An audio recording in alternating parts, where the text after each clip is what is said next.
Un'altra giovane vita spezzata lungo la strada dei vivai nel comune di Saunara in provincia di Padova. A perdere la vita a bordo della sua Honda Davide Bortoletto, 26enne florovivaista che aveva avviato da solo la sua attività e residente nel comune alle porte di Padova.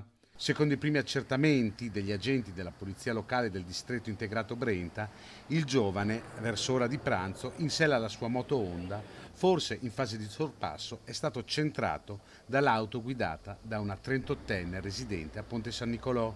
Il ragazzo è stato disarcionato dal mezzo ed è ricaduto sull'asfalto.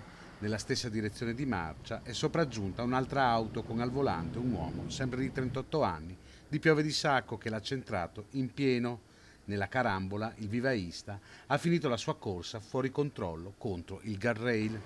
Sul posto subito i sanitari del SUEM 118, i vigili del fuoco, la polizia locale e i carabinieri della stazione di Legnaro. Per il ragazzo però non c'è stato nulla da fare. Una strada pericolosa, la strada dei vivai, dove i primi giorni di giugno aveva perso la vita un 21enne, Davide Bortoletto. Era molto conosciuto a Saunara, dove viveva e lavorava insieme alla sorella gemella. Forte il dolore della comunità, per voce della sindaca Michela Lazzaro. Era un gran lavoratore, una persona molto buona, lavorava nella sua azienda insieme con la sorella Alice, sorella gemella Alice e la mamma, anche il papà.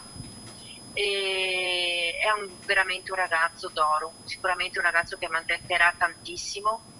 E sicuramente la nostra comunità è vicina alla famiglia, siamo vicini ad Alice, alla mamma, al papà, ed è una tragedia che ci colpisce tutti, colpisce sempre quando avvengono queste cose, soprattutto quando vengono a mancare persone così giovani, così attive, così conosciute, anche con grandi persone buone.